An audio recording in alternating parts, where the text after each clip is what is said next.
Hello and welcome to Lost in Chronologically Lost, episode 40, where we cover episodes 73 and 74 of Lost in Chronologically Lost and see the stark difference between Lost Season 3 pacing and Lost Season 4 pacing. Yes. Yes, we do. So, It's like, I don't know exactly where the cutoff is. I wasn't sure what was the season finale and what was the season premiere, but by the end of these two episodes, it was definitely going way faster. yeah. So, where do we begin with this one, Matthew? I think we begin with, Jack and everyone are walking when they finally see Ben. There is a bit where Danielle says, she never wants to leave the island because, gone native and everything. Too used to it. But Ben is there, says hi, and we immediately cut away to what Charlie's doing. Yeah, so Mikhail starts asking questions of the girls down in the underwater facility. And of course, they answer in the way that leads Mikhail to be like, be okay with shooting them. Being like, oh, we have to follow Ben's orders no matter what. And it's just like, you're talking yourself into your own death. It's like, there are no negative consequences to you dying, and by being okay with Ben's orders, you're implicitly saying it's okay for me to kill you. Yeah. So that's also how, that the equipment is watertight. I assume that's how Ben explained to people that it was still running even though it was flooded. Yeah. Just being like, it's watertight. Yeah, so that's true. The manipulation is easiest when it's mostly true. Yeah. So, as he's shooting them, Desmond pops out and gets him with the harpoon gun, and then he grabs the gun before Bonnie can get it. And Charlie immediately stops him because they can't kill her. They do need the code. Yeah. So then Ben starts trying to talk. He even tries to introduce himself to Naomi. Jack just goes, "Don't talk to him." He knows. And Naomi, I've just realized that Naomi should know her mission is to look for Ben. So internally she must be freaking out here. Yeah, but she can't give herself away. She can't. Especially when she's surrounded by however many people. And it would just prove that Ben is actually telling the truth, right? She needs to contact the rest of her people. At least she does realize that, Jack's gang is the good guys, which, takes the other people who arrive a little bit longer. Yeah. Anyway, so, Ben, he and Jack talk alone. Ben talks about him having made a decision that killed over 40 people. Is he talking about Dharma? Yeah, and it's just that wasn't his. Charles Widmore made that decision. I mean, you helped in it. I know this is just a lost continuity moment. But yeah, it wasn't his decision, and I would have thought there was more than 40 people. I guess it had dwindled by the 90s. So yeah, I guess that makes sense. They're past their golden age, and I'm sure I guess everyone evacuated when the bomb went off, and a lot of them didn't come back since we know Miles's mom didn't come back. Yeah, and so then he also says, Naomi isn't who she says he is. Isn't who she says she is. She's a bad guy. And he's saying, Jack, you're the one who's gonna make the decision that will kill people. And he also just starts to call Jack out, why do you want to go back? Your dad's dead. Your wife left. You just want to get back to fixing things at the hospital, and yeah, that is a good call out. Oh yeah, and wait, I'm sorry, I'm going out of order because this is when Ben said the whole thing of in 1 minute we're going to shoot your friends if you don't agree. Yeah, and Jack doesn't do it. He seemingly in his mind lets Bernard, Saeed, and Jin all die. I think that even if I wasn't watching Chronologically Lost and had seen all of them alive in the future past, I think I still would just know nah, they didn't do that. They wouldn't kill them off screen in a radio call Yeah, Lost is not that hardcore of a show. Yeah. So obviously after that happens, Jack beats Ben the fuck up because of course. I think you told me a while back, part of what makes Ben work as a villain is that he does get his shit kicked in. He does bad stuff, but he also faces a lot of consequences for it. And we are definitely getting a lot of that here. I want to say in these And set of it's- episodes, and it- what makes Ben work as a villain is that he is a villain, right? And of course now they're introducing a new set of people who it's like, oh, are they worse than Ben? Blah blah blah. But it's like he keeps getting beat up. He is tied up and captured, and he still finds a way to be like sort of a successful villain. Like, Yeah, he does. He's like manipulative. Clear, like they're wary of how manipulative he is, and he also just like grabs a gun and shoots someone. Like he is not someone who gives up. He is no matter how shitty of a situation he's in, and like even if all of his plans fail, he's still thinking of new plans while in this situation. yeah, and then we get Jack telling Tom that he's gonna kill him, which is like I like the end of season 3 here is just absolutely unhinged. Jack, he's just making death threats to everyone. Like I think it started when we saw Jack like say he wanted to blow up the others, but Jack has just gotten bloodthirsty. Oh, 100%. Like there's a point later I think where Saeed calls him out for like, holy shit, you just want to kill. Like I really expected Jack to stay as like the kind of protagonist who always wants to avoid killing and preserve life because he's a doctor. And I like that kind of protagonist, but he is definitely going down a pretty dark route. Well, yeah, as you remember, or maybe you don't not like a remember, murderer. in the 70s arc when he meets up, when he and Kate are talking, and he's willing to let 12-year-old Benjamin Linus die from a gunshot wound, right? And Kate literally says, this isn't like the old you, which I think we're beginning to see here how he's starting to change from the guy who would help everyone. Yeah, and I definitely knew like that 70s Jack was different in like multiple ways, like him starting to believe like Locke did in the Magic Island. But there's also just like even then he wasn't like I am going to solve my problems like killing. And like so he's not like malicious, he's not like killing people for the sake of it, but he is just in a position of he will solve his problems by killing. Yeah. So then back with Charlie, the dying other girl gives him the code, and of course it was programmed by a musician, which is like it really is Charlie's destiny to do this. It's perfect. It's well written because like when we see him do it, he knows the tune and he is able to translate the tune into the right notes and the numbering system for notes because he is a musician, and I think that was a great little way to make it like it had to be. And it's like, on the one hand, it is kind of whack that it was programmed by a musician, but then it's like having seen what Dharma does, it's like that fits their brand. Yeah, no. Dharma or the others or just like anything, they do very weird things for arbitrary reasons. I still am not sure why they kept polar bears. I mean, it was experiments, but I don't know what the experiments were. Well, we know that one of the polar bears somehow ended up in Tunisia, so teleportation? something's up with that. I mean, we also see weird time stuff start to happen. Yeah, no, the polar bears will be explained. Okay. Then we have Russo finally meeting Alex. Yeah, and I kind of like how like Ben is like, oh yeah, that's your mother. And the first thing they do is tie up Ben together, which is just amazing. I love it. It's like perfect. That is what this family bonds over. That is Danielle's first words to her.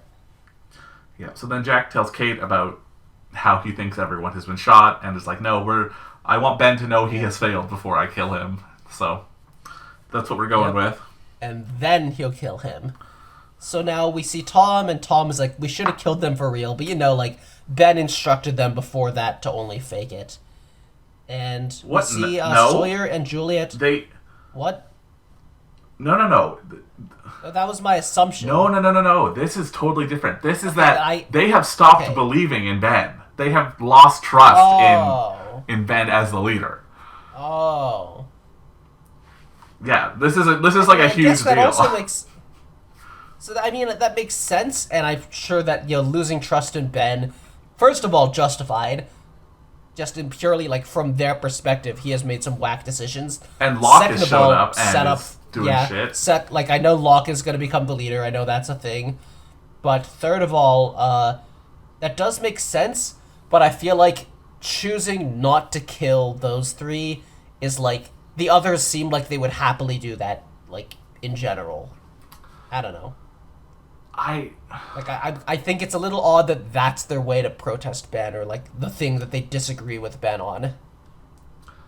I think it's also because it was such a rash, like, sort of a Oh, yeah, it rash was decision where it pretty was out like, of you know, nowhere. you have 1 minute, and which means that they had 1 minute to decide whether or not they were actually going to shoot them. And Yeah, I get that. given everything, Okay. I think it can be understood as, okay, well, maybe we can kill them later, but right now let's not, because we're not sure of everything that's going Yeah. on.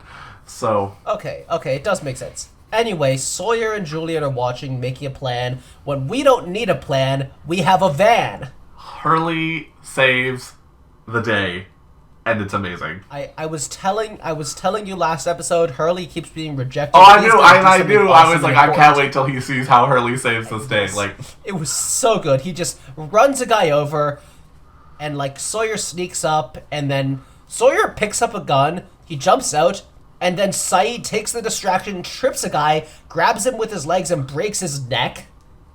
yeah, I had forgotten he did that, and when he did that, I was like, oh yeah, you know, work on the distractions, like you trip him up, and then he like straight up kills him just with his ankles. I'm like, oh my god.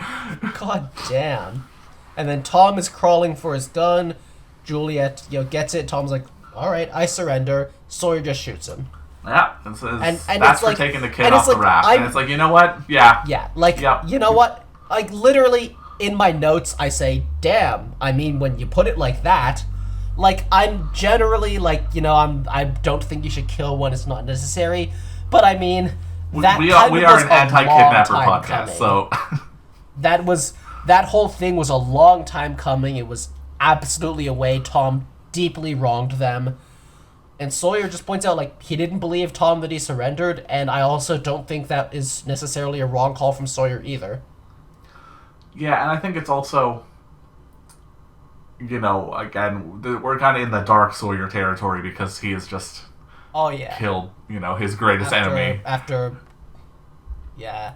He's definitely, like, he's sort of, I think that Sawyer no longer sees, like, obligations of what kind of person he has to be. Like, he completed, in his view, he completed himself, so now he can kind of do anything. Where the only thing that he currently really cares about is Kate.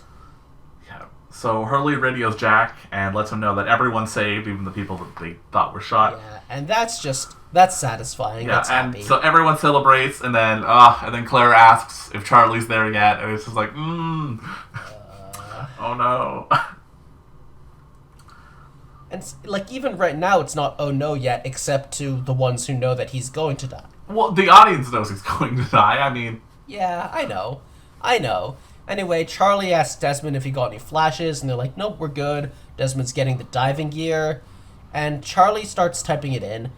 And at first I was like, why are they getting a transmission? Then I realized they unjammed it. Now a transmission can make it through. and they get a call from Penny, and it's just, ugh. And like, he shouts for Desmond. She's like, what? Desmond, is he here? And it's so like, they didn't get to talk for like 1 second. They didn't get to see each other's faces. Desmond didn't get to see her But he face. finds out that boat that's coming, not Penny's boat. Yep, and I mean, we kind of already knew that. Well, we knew that, yeah, but Yeah, I know. We knew that.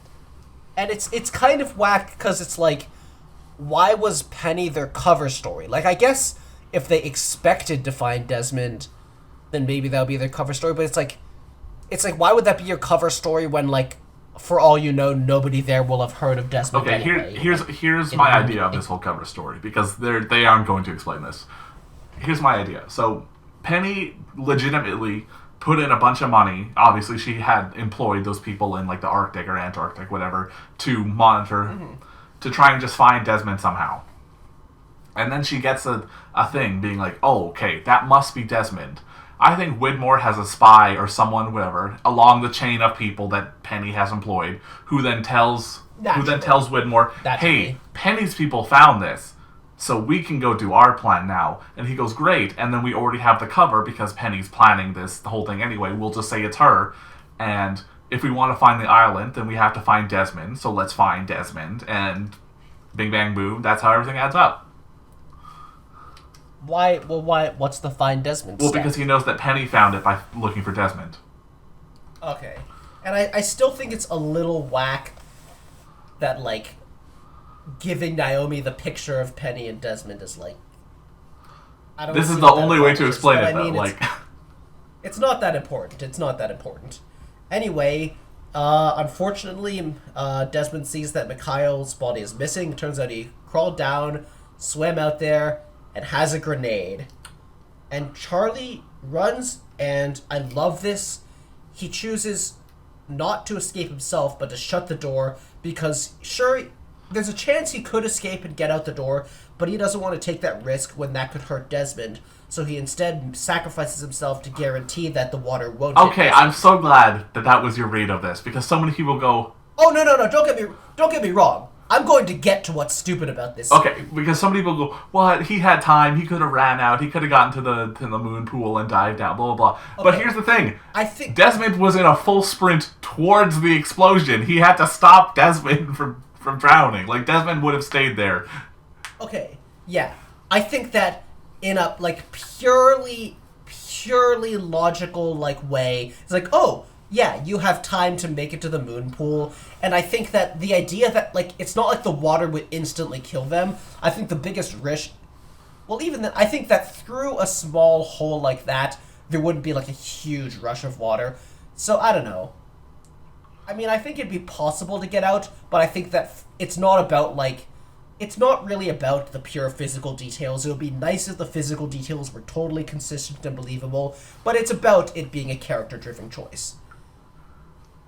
That said, there are several things that I dislike about this. Okay.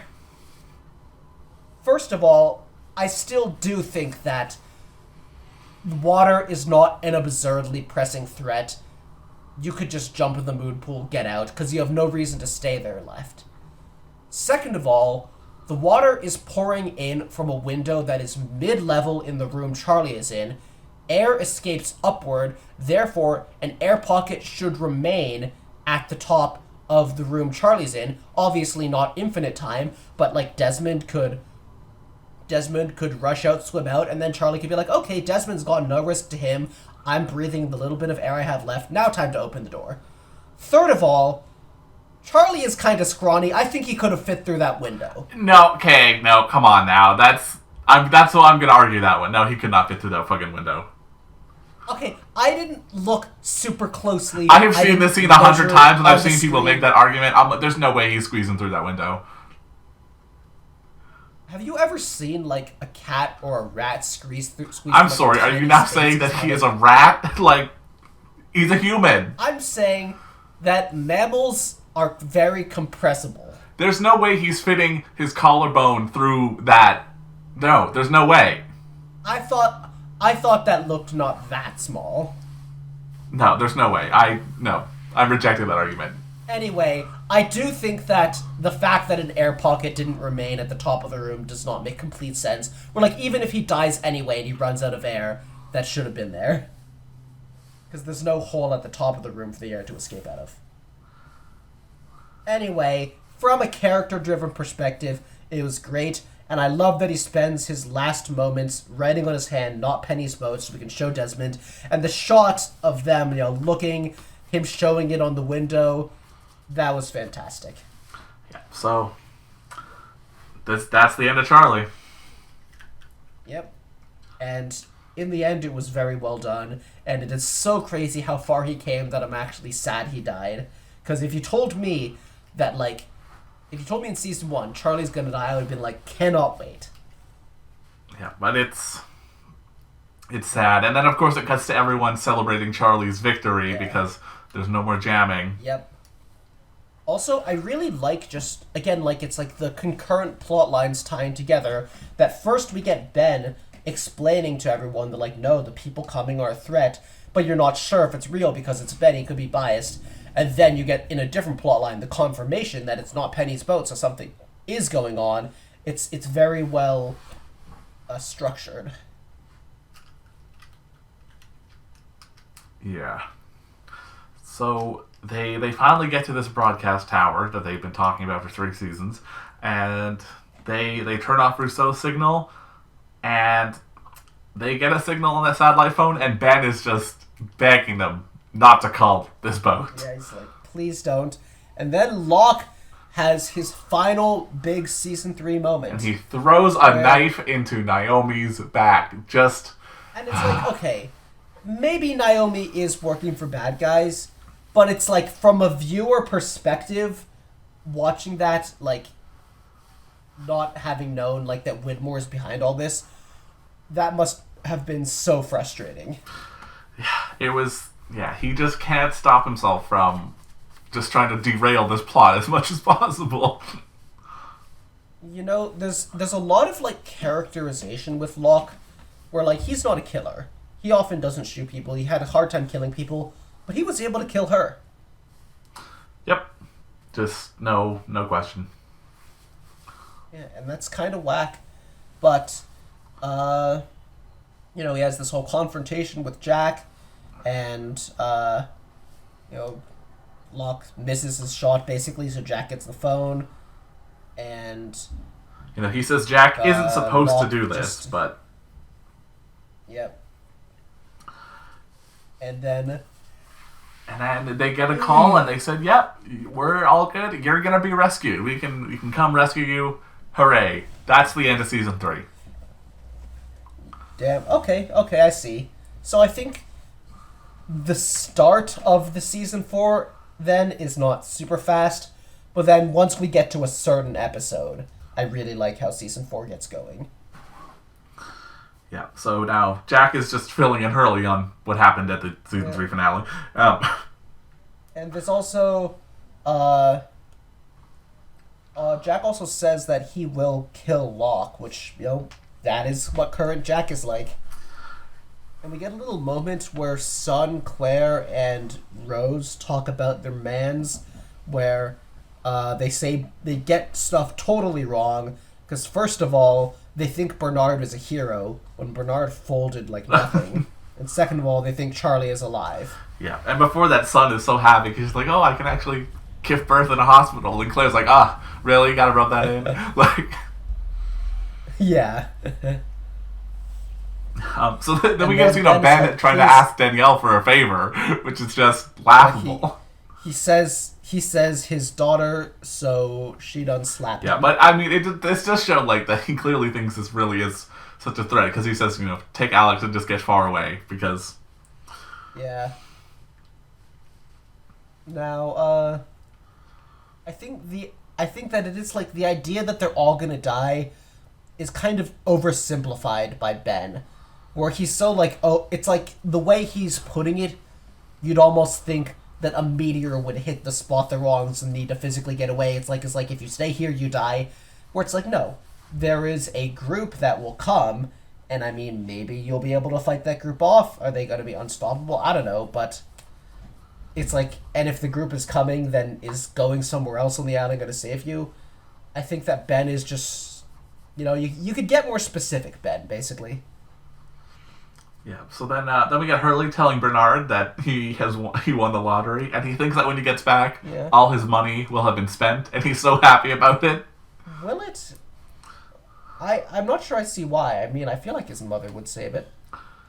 Yeah, I think he's underestimating that. I think, just like knowing his mother, I believe his mom would be, you know, trusting in Jesus that Hurley would somehow be okay. Yeah.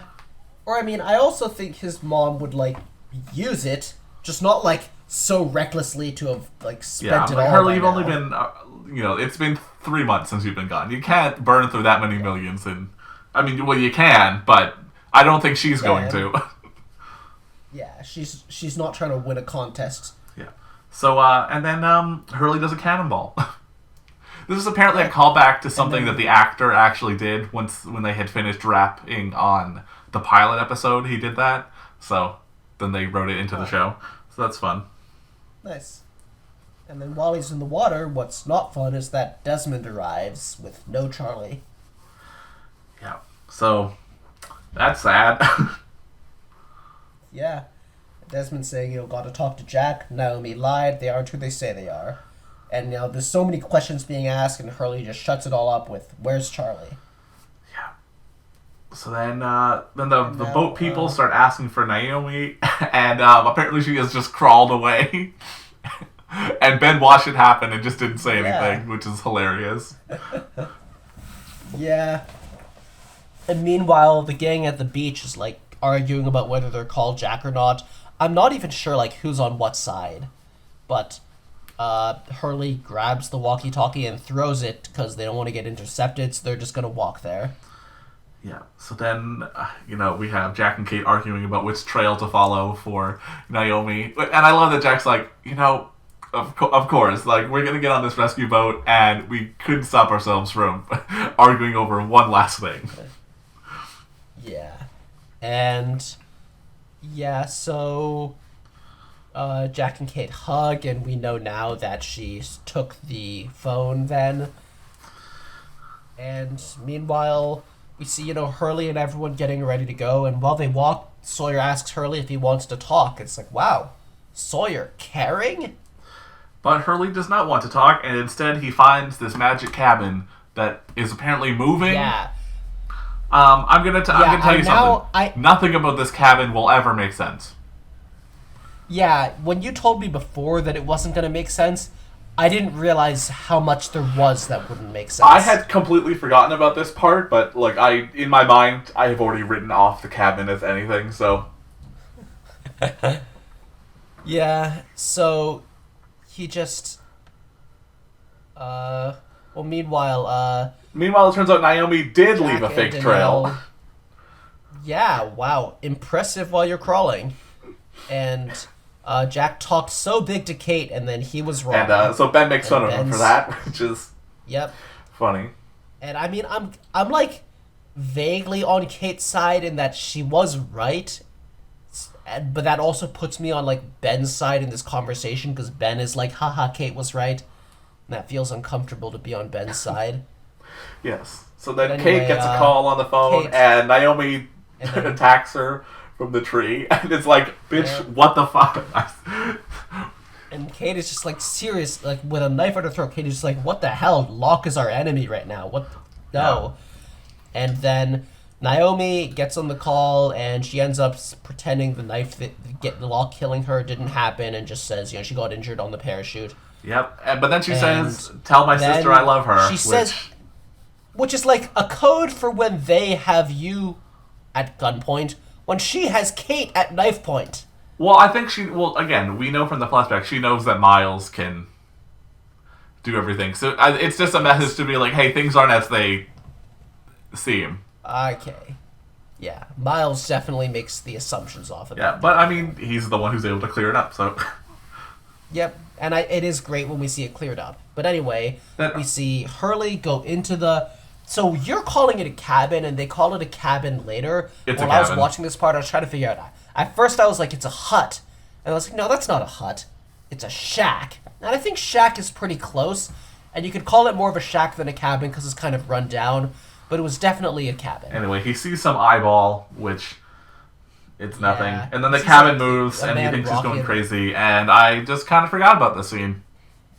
Yeah, and then Locke finds him, and they have a conversation. They confirm that it's not Penny's boat, and they have to convince Jack that this is bad. Yeah, so then everyone meets back up, and Hurley has to tell Claire about Charlie, which is just... Yeah. Oof. And it's like, that interrupts Saeed asking Locke why he destroyed the submarine. Yeah. I just hiccuped. And then Jack takes Locke's gun, and Locke's like, "You're not gonna shoot me, Jack." And no, he pulls the trigger. It's not loaded. But there's no. It's no not bullets. loaded, but damn, he was going for it. I mean, Jack has been pretty we know that Widmore's evil, so Locke is not wrong in a lot of ways. So from that perspective, Jack has been pretty whack, he is a But killer. from the character's perspective, Locke is 100% on his bullshit. Yes. From the character's perspective, it's like, what the fuck, Locke? You join the others, you come out of nowhere and kill someone. Yeah, you blow up the transmission to protect us. studio. You blow up the submarine. You kill Naomi. It's it's from his perspective, Locke cannot be trusted and is only going to keep doing bad things.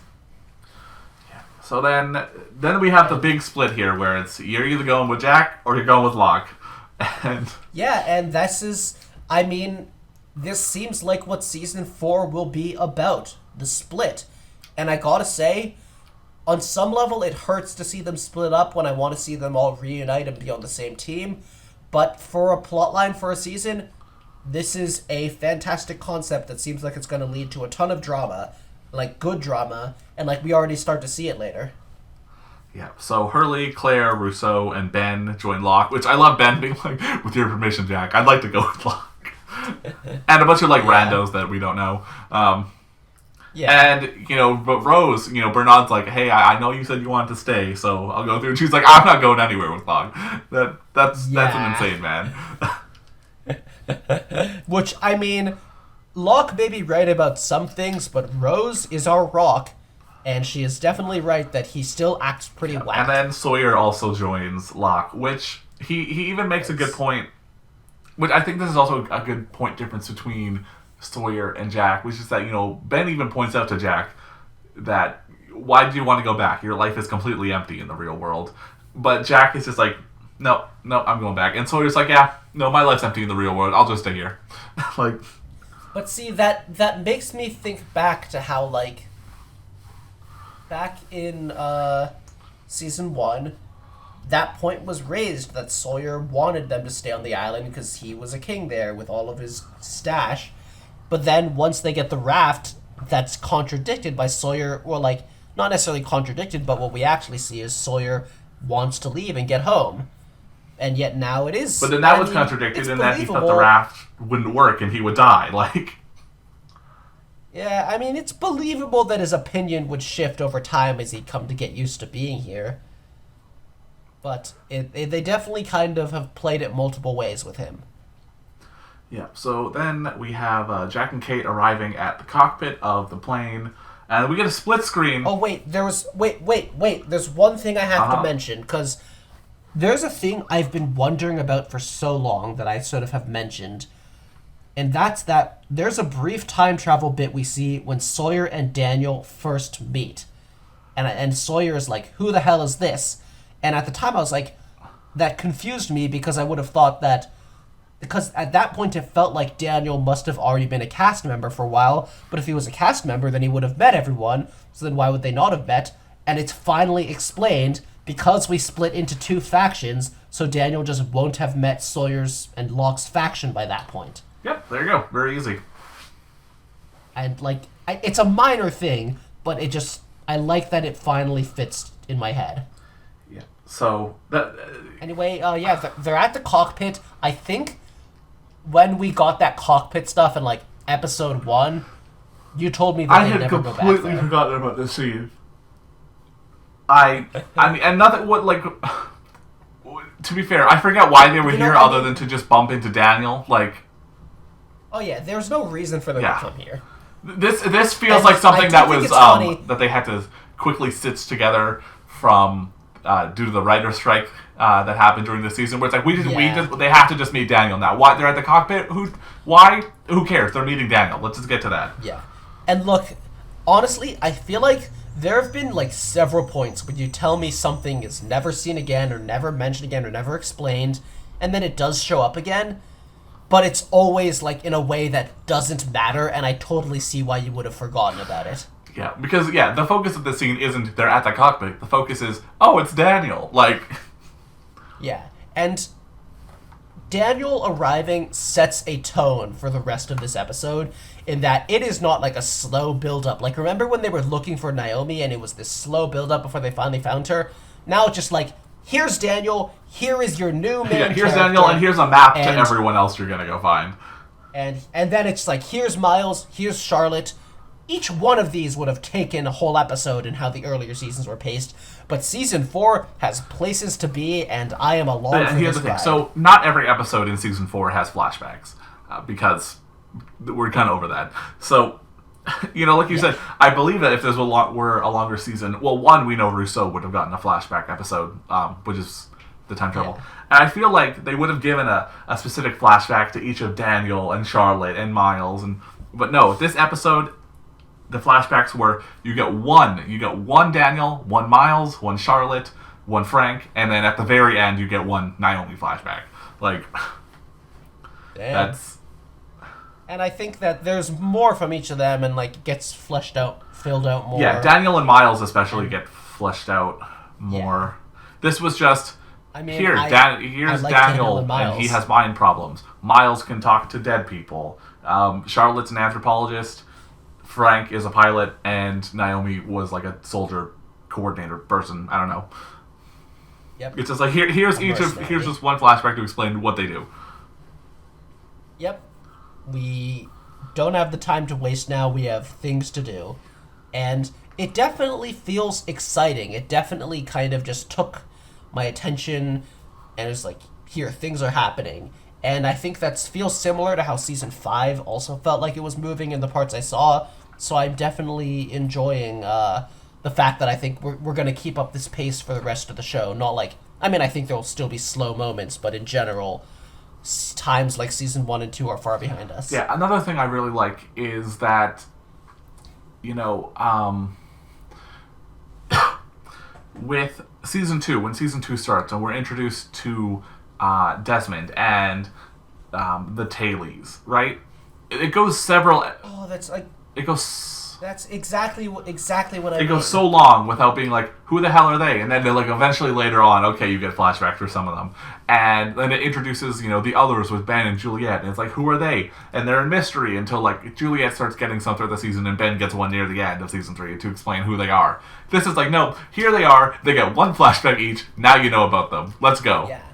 Yeah, it's like Desmond shows up, leaves for, like, most of the season before returning, and then it's like you finally get stuff with his character. And here it's like, no, here is your new main cast. They're not just here to be introduced. They're here to do things. Yes.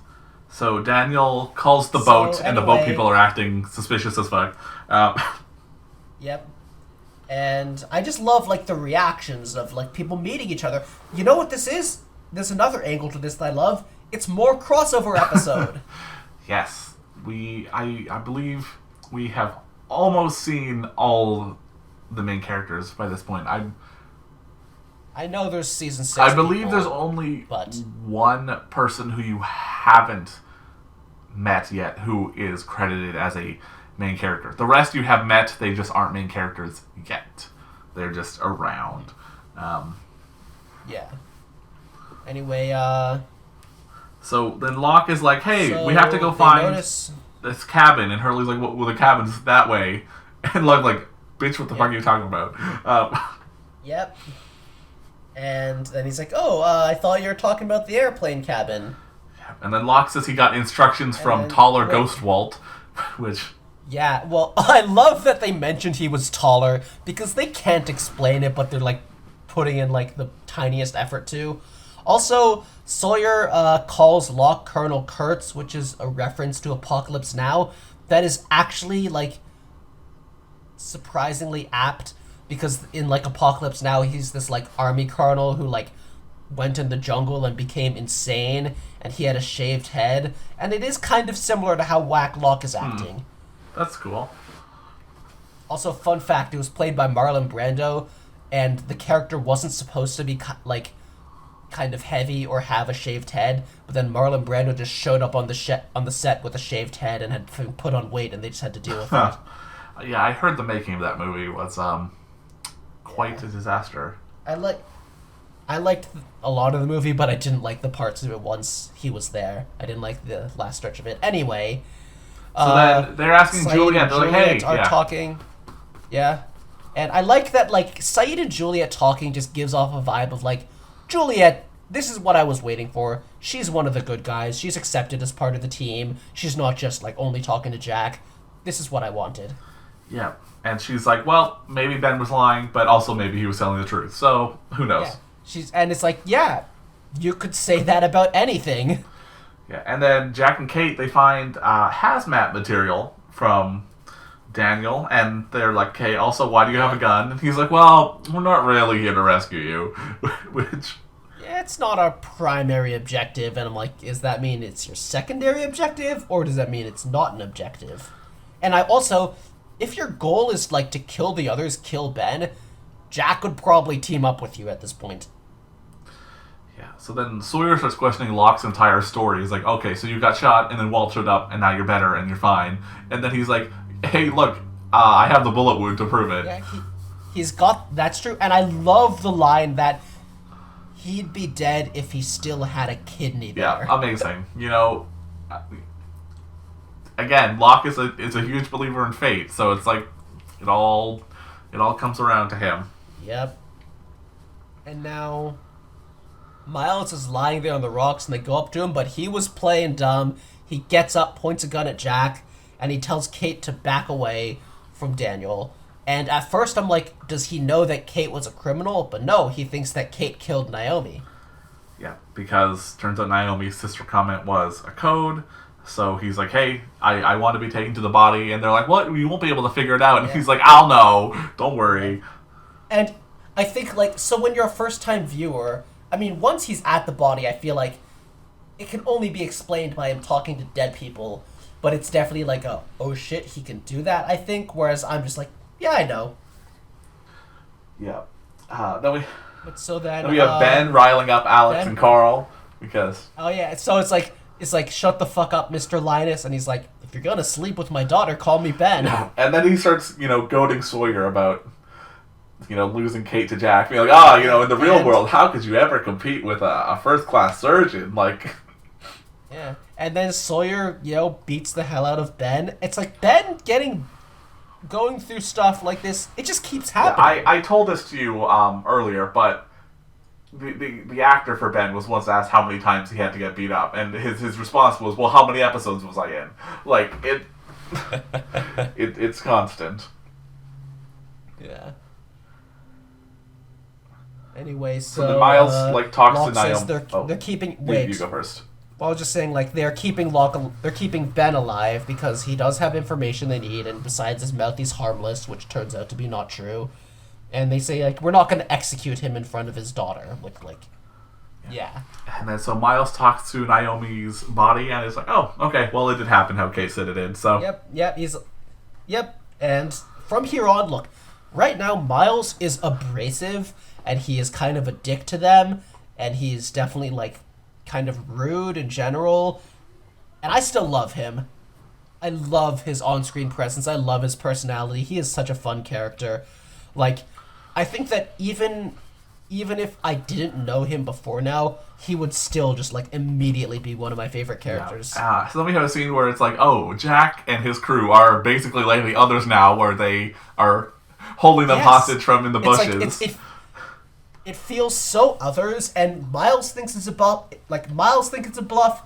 I think it's a bluff, and it's true. I thought that Jack was just trying to pull of the others because, like, he probably seems like a jungle person to Miles. And then Saeed and Juliet fucking shoot, and this is where I'm like, holy shit! Season 4 is just off to an exciting start. So they take Daniel and Miles' guns because, obviously. Yeah, and and I love that Jack is like, I don't know, Miles. How stupid are you? Yeah. So then we have a really long scene of Charlotte getting out of her parachute and then Locke's group finding her.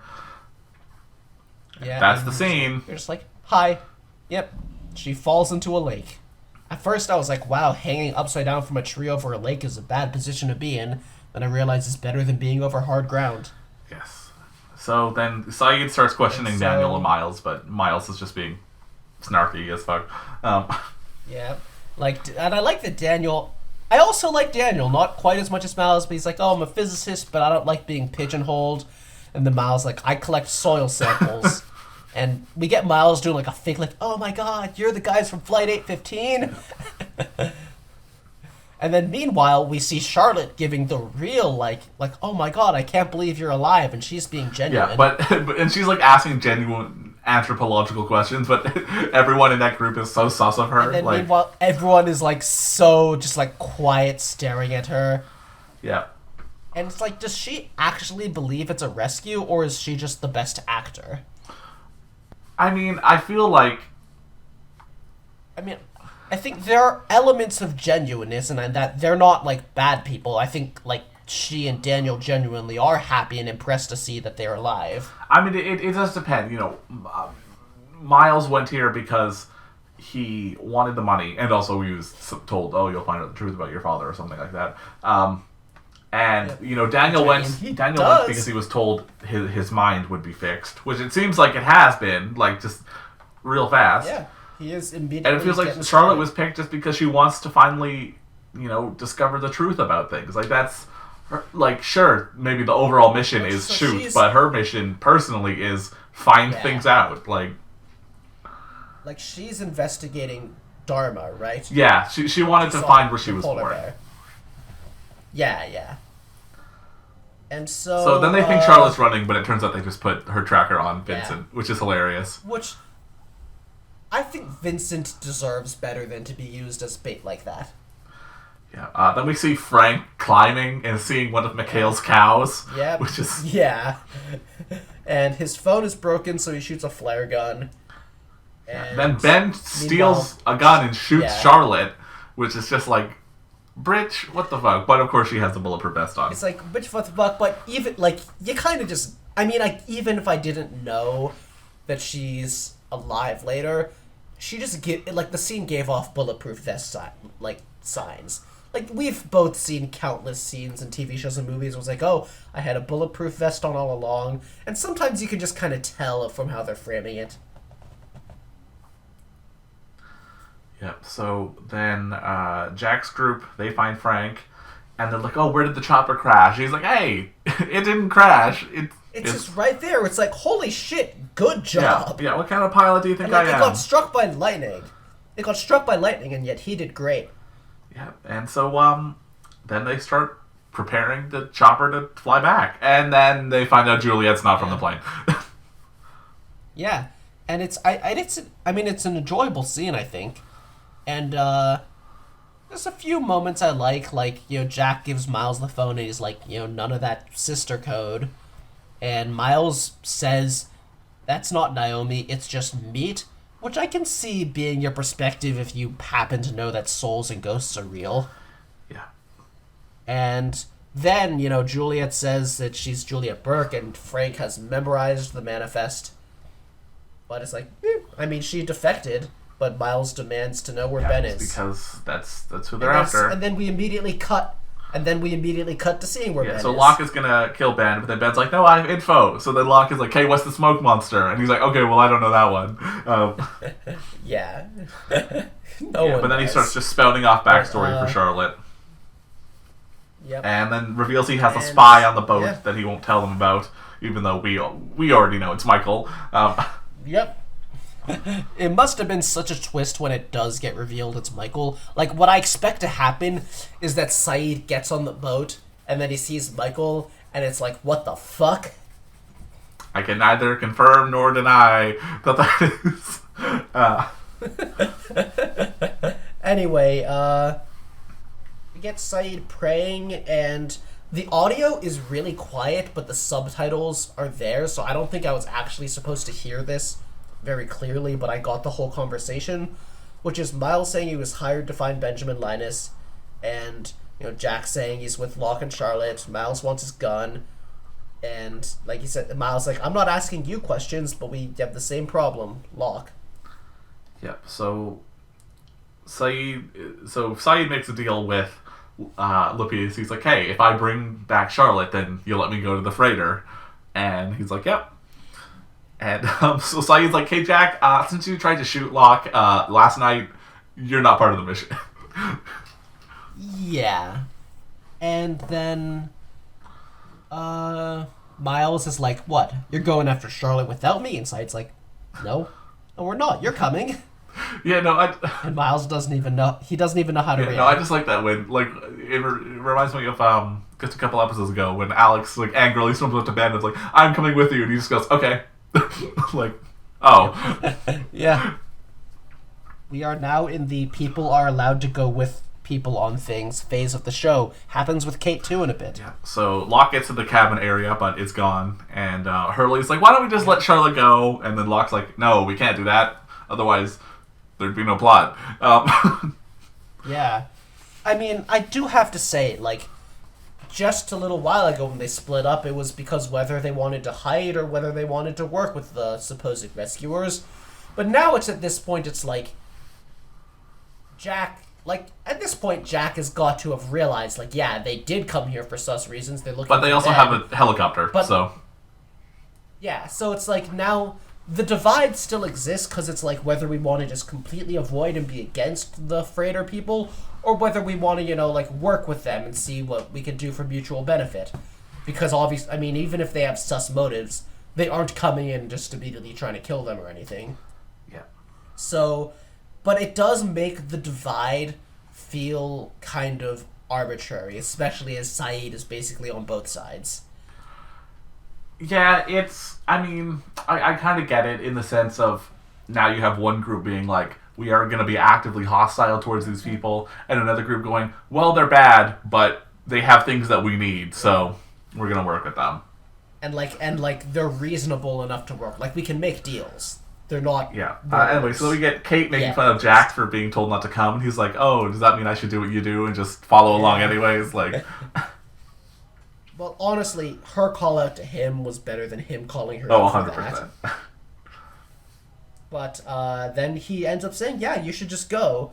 Which, like, this is... Now we are in the people get to go places with other people phase of the show. I've decided this is a trend. Yeah. So then we see Daniel setting up his experiment, which I'm going to tell you, it's like some weird time distortion thing.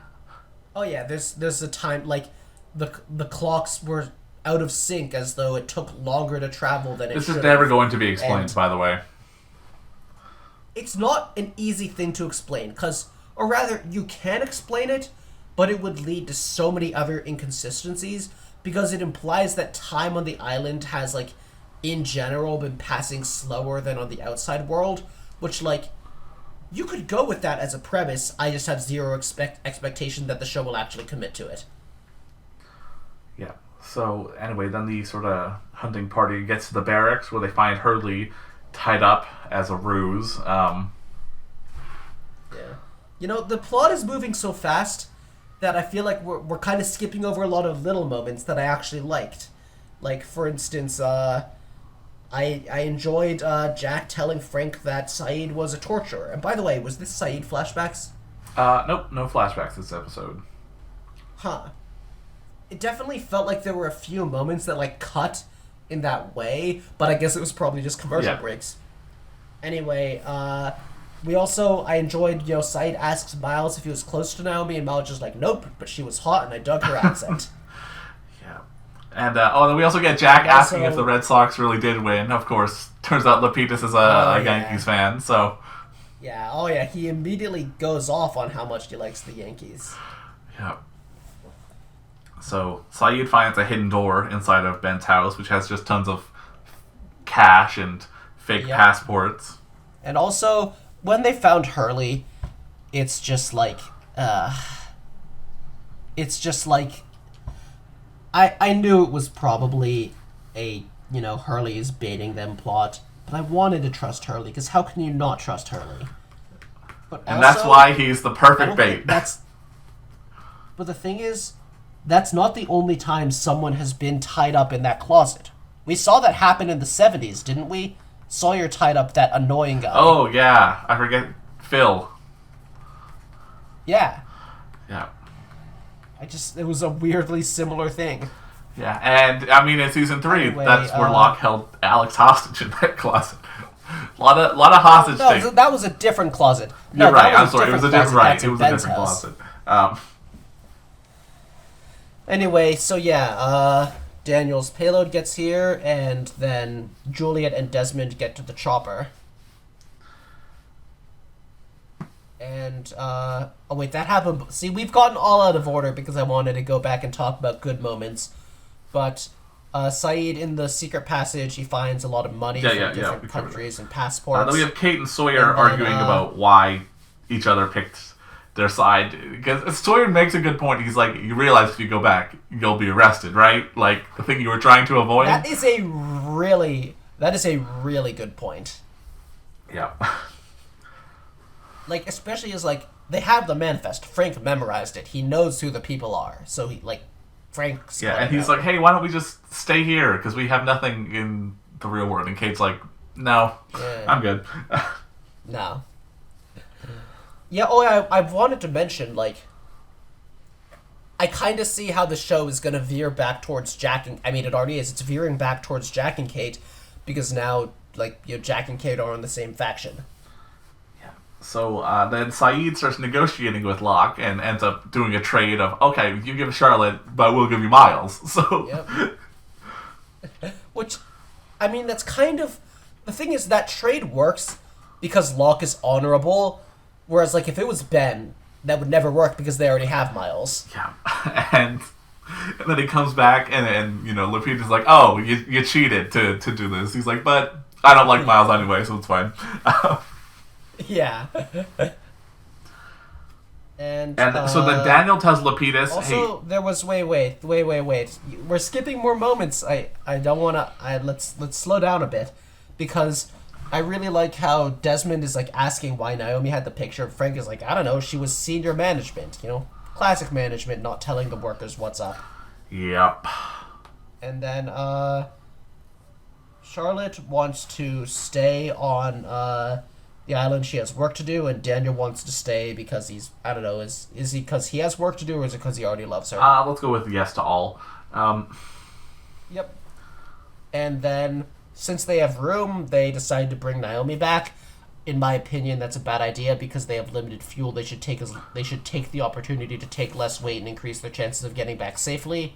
Well, But finally, they're going to be able to refuel when they land. Like, it's fine. Well, I would just make sure they can land at all, I'm just saying. But anyway, they fly away as dramatic music plays, and I guess I kind of gathered now that part of this season's plot is, like, a back and forth with the freighter. Like, the freighter is one of the parts of this setting for this season, where it's not like the freighter just gets there at the end and that's a plot point. You are correct. But yeah, even though they are just going to, like, a boat offshore, finally... we get a main character leaving the island, and not in a Michael way where they're written off the show. He's still part of the show. Like, yeah. And all I can say is, if there's one thing I'm looking forward to next episode, it's Sawyer seeing Michael, or Saeed, seeing Michael and just being like, what the fuck? yes, very exciting. And, I mean, also, I want to see what Miles is up to. I didn't even see where Locke took Miles, but I'm obviously very excited for more Miles content, and I'm sure Miles will be very delightfully snarky toward his captors. Oh, 100%. So, anything else you had to say about these set of episodes? I think we covered it all. Season 4 is off to a very fun start, and I'm looking forward to, how much is going to happen. So I hope you will join us next time, where we will be covering episode 75, December 23rd to the 24th, and episode 76, December 25th to the 26th.